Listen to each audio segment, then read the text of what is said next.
સીતારામ બધાઈને 2 દિવસથી આ વિડીયો નહોતી મૂકતી. કાલે આખો દિવસ છે ને હાતમનું બધું દળનું દર્યું. સવારથી સાંજ સુધી ઘંટીને પોરો ન દીધો. કામ કરતી ગઈ ને થોડુંક દળનું દરતી ગઈ બધું કામ ને ભેગું. સ્વચ્છતા અભિયાન ને 2 દિવસથી ચાલુ હતું. જન્માષ્ટમી આવે તો ચણાનો લોટનું જાડું ને લાડવાના લોટનું જાડું ને થોડું થોડું બનાવીએ, પણ ઉજવવો તો પડે ને, બધાય બનાવતા હોય, આપણે થોડુંક ખાઈએ ને. એમાં વળી લખુડાની ફરમાઈશ આવી કે મારા હાટું જાડું બનાવી અને લાડવાનું બનાવી રાખજો. હાયતમ પહેલાં મારે લાડવા ખાવા છે. ઘી ને ગોળ ને હું લઈ આવીશ, એક લોટ તમારો પૈસા દઈ દઈ, હું બનાવી દેજો મને.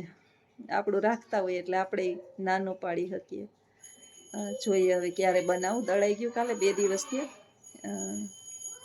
સફળતા જિંદગીની હસ્તરેખામાં નથી હોતી, ચણાયેલી ઇમારત એના નકશામાં નથી હોતી. સુવિચાર તો આપણે કાયમ વાંચીએ ને પછી એને સમજવા પડે, સમજી અને જીવનમાં ઉતારવા પડે. હાર્ટ હોય ને, હાર્ટ, HEART,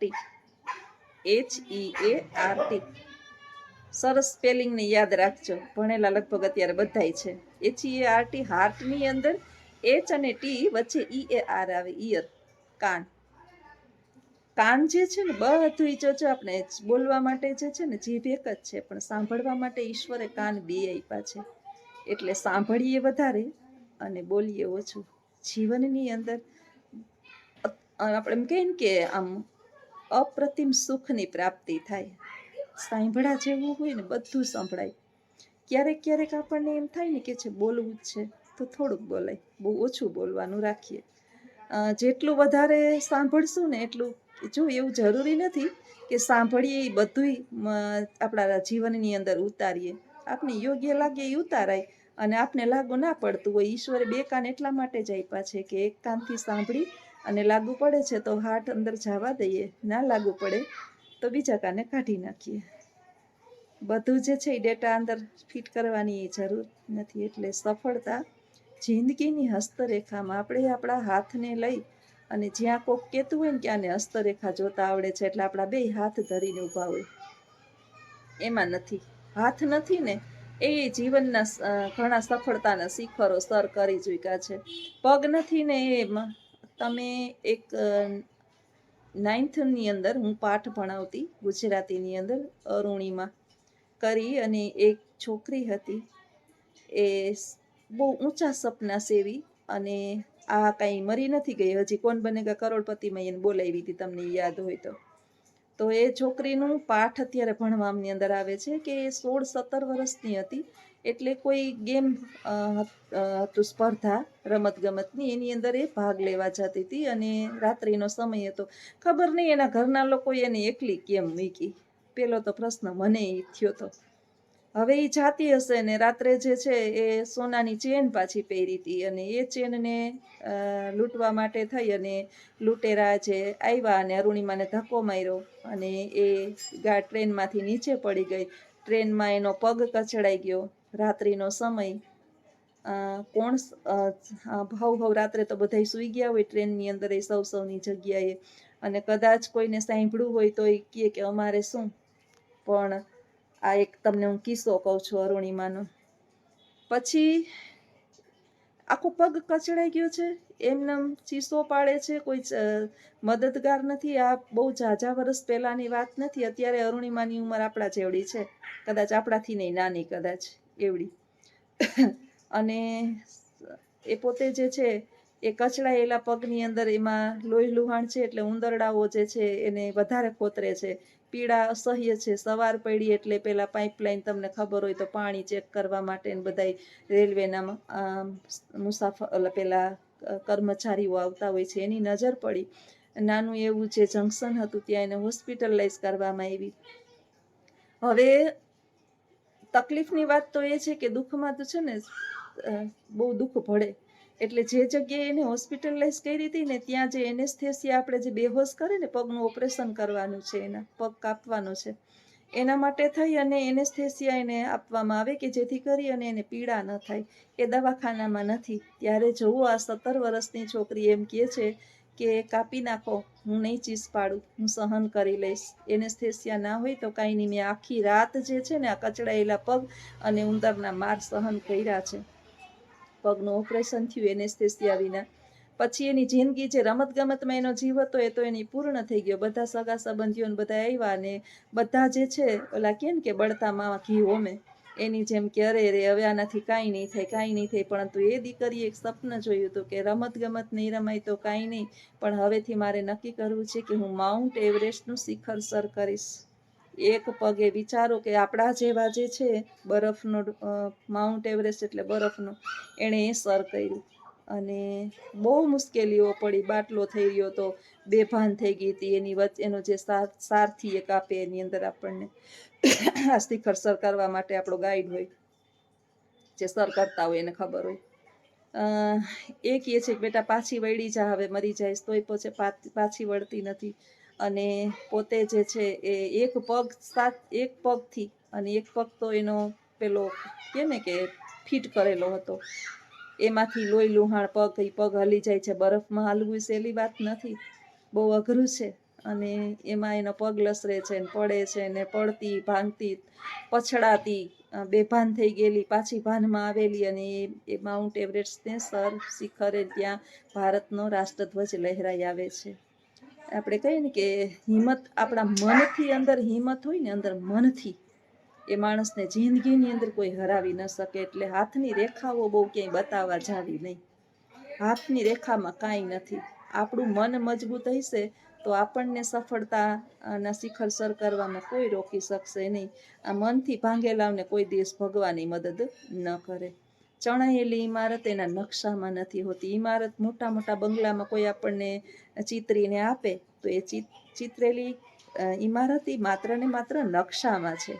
આપણે એવી ઇમારત બનાવવી હોય તો પહેલાં તો પૈસા જોઈએ, પછી મહેનત કરવી પડે, અને પછી ઇમારત ઊભી થાય. એટલે જીવનની અંદર બધું જે છે મળે છે ચોક્કસ, પણ સરળતાથી કાંઈ મળતું નથી. પહેલી આપણી હિંમત, અને બીજું કે ઈશ્વરે બે કાન આપ્યા છે. કોઈ આપણને આપણા વિશે ગમે એટલું કહે તો સાંભળવાનું નહીં, કે તારાથી ન થાય ને તું આમ ન કર ને. જો જ્યારે આપણે સ્ટ્રગલ કરતા હોય ને ત્યારે જ એકલા હોઈએ છીએ. જેવી સફળતા મળશે ને એટલે તાળીઓ પાડવાવાળા મફત મળશે. બસ એક કે સફળ બનવું પડશે. અને સફળ બનવા માટે મહેનત આપણે એકલાએ કરવાની છે. ઠીક છે, સગા સંબંધીઓને ક્યારેક વિચાર આવે પણ નહીં કરે એ તો ભૂલી જ જવાનું કે આપણા સગા જે છે એ આપણને સપોર્ટ કરશે. આ તો ડિક્શનરીમાંથી હા કદાચ ભાઈબંધ મિત્રો આપણા મળી જાય, આપણા પોતાના બનાવેલા સંબંધો, એ તમને મદદરૂપ બનશે. બાકી પહેલાં તો ટાટિયા ખેંચ કરશે. હું વિડીયો બનાવું ને એટલે શેર કરીને એકબીજાને મોકલે, જોવાની આવો વિડીયો મૂક્યો, જાણ આવો વિડીયો મૂક્યો, જોવાની આવો વિડીયો મૂક્યો. દુનિયા આવી છે એટલે હાઈલે રાખે આવું. બે કાન ઈશ્વર એટલે જ આપ્યા છે કે હાથી હાઈલો જાય અને કૂતરા ભૈસે રાખે, એની આપણા ઉપર કાંઈ અસર ન થવી જોઈએ. પરમદીની 4-5 દિવસ પહેલાં એક મેં વિડીયો મૂક્યો હતો ને, તો એની અંદર એક કમેન્ટ હતી કે તમે તો ભાષણ જ આપો છો. તો હું નાચું, ભાષણ ના આપું. આખો દિવસ નંગા નાચ તો ઇન્સ્ટાગ્રામને ઉપર આવે જ છે, એ જોવાય આપણે. જે ગમતું હોય, હું ક્યાં કહું છું મારા વિડીયા તમે જોવો. જે જોવે છે મારા જે ચાહકો છે, અઢળક ચાહકો છે જે ફોન કરીને મને કહે છે કેમ કાલ વિડીયો નહોતો મૂક્યો, કેમ 2 દિવસથી આ વિડીયો નથી આવતો. એ મને ફોન કરીને તતડાવે છે કે અમને તમારી વાત સાંભળ્યા વિના ગમતું નથી. કંઈક ને કંઈક પ્રેરણા મળે. પ્રેરણા તો ક્યાંય વેચાતી નથી મળતી, પણ ક્યાંક કોકના જીવન ઉપરથી આપણે પ્રેરણા, મોટિવેશન જેને કહીએ એ આપણે લેતા હોઈએ છીએ. એટલે જીવનમાં આવા કૂતરા ભસતા હોય તો આપણે એને ધ્યાન આપીએ નહીં. અને આ કોઈ પારકા ના હોય. આઈડી બદલાવી નાખવાથી અથવા તો નામ ચેન્જ કરવાથી કોઈને ના ખબર પડે એવું જરૂરી ના હોય. પણ આપણને ના ગમતું હોય કાંઈ પણ, દાખલા તરીકે મને જે છે એ નંગા નાચ ઇન્સ્ટાગ્રામની અંદર ના જોવા ગમે. મને પ્રેમાનંદજી મહારાજનું ભાષણ ગમે, અનિરુદ્ધાચાર્યના જે કોમેડી જેવા જ્ઞાનની સાથે ગમત, જે જગત આખાને હસાવે છે, જ્ઞાન આપતા મને એ ગમે. મારા ઇન્સ્ટાગ્રામ ખોલવું એટલે એ જ આવે. એ તો આપણા ઉપર આધારિત હોય ને કે આપણે હું જોવું છે, ક્યાં તમને કોઈ ધરાર પીરસે છે. થાળીમાં આપણે કેટલું આપણું પેટ આપણું છે, આપણે હું ભાવે છે એ તો આપણને જ ખબર હોય ને. હવે ધરાર તો કોઈ મોઢામાં કોડિયા દેતું નથી, એટલે આવું હાઈલે રાખે. એટલે ઈશ્વરે આપણને બે કાન આપ્યા છે, અને ટાંટિયા ખેંચવાવાળા ઘણા આવશે જીવનની અંદર. શરૂઆત આપણાથી થાય. ટાંટિયા ખેંચવાવાળા શરૂઆતમાં આપણા હોય, એટલે બહુ ધ્યાન નહીં આપવાનું. આપણે આપણી ગાડી ચલાવી રાખવાની, કારણ કે આવક આપને, હું વિડીયો મૂકું ને આવક મને થાય છે. એમાં મારે આવક સામું જોવાનું કે આવા સામું જોવાનું? પેલું તો એ જોવું પડે ને. આપણે આપણા રોટલાને પહેલાં ધ્યાનમાં લેવાનું કે બેઠા બેઠા ઘરની અંદર હું ભાષણ આપું અને મને પૈસા મળે છે, તો હું શું કામે ભાષણ ન આપું? અને આ ભાષણ કંઈ ખરાબ નથી. આ ભાષણ જે છે એ જીવનની અંદર ક્યાંક ને ક્યાંક આપણને ઉપયોગી થાય છે. એવું છે, નંગા નાચતો નથી કે ભાઈ ફેમિલી સાથે આપણે સાંભળી નહીં શકીએ, કે ફેમિલી સાથે આપણે જોઈ નહીં શકીએ. કે અત્યારે તો તમે જુઓ કે મેં તો કાલે એક વિડીયો ભૂલ ખબર નહીં ક્યાંથી કંઈક આવી જાય કે એક 70 વર્ષની જે છે એ પોતાના શરીરના અંગો દેખાડતી હતી. બોલો, અડધા પડધા. મને વિચાર આવ્યું કે જાહેરમાં બેન બેહી જાને, તાર આવું નહીં કરવું પડે. ભીખ માગીશ ને તોય અહીં જે 1000 રૂપિયા તાર થઈ જાય, મંદિરે બેહી જઈશ તોય. દાતાઓ ઘણાય છે. આવા ધંધા આખા કરી અને આખા જગતને શું કામ બતાવે છે? ઈશ્વરે સ્ત્રી જે છે એ માનું સ્વરૂપ છે, બેનનું સ્વરૂપ છે, મર્યાદાનું અવતાર છે. નારી જે છે ને એ મર્યાદામાં શોભે. હું ટી શર્ટ ને લેંગો પહેરું, પછી કુર્તીને આપણે પહેરીએ, બધા કપડાં પહેરીએ, પણ મર્યાદા તો હોવી જોઈએ ને. ઢાંકેલો આપણો સ્ત્રીનો શરીર ઈશ્વરે આપણનું એવું બનાવ્યું છે. આમાં કોઈ આપણે બંધીશ નથી કે કોઈ કી એટલે નહીં પહેરવાનું. આપણે આપણી જાતથી નહીં પહેરવાનું, મનથી નહીં પહેરવાનું. કે આપણું પર્સનલ પ્રોપર્ટીને જગતની સામે શું કામ લઈ આવીએ? અહીં પ્રાઇવેટ નથી, આપણી પર્સ સરકારી નથી, આપણી પ્રાઇવેટ છે, આપણું ખુદનું છે શરીર.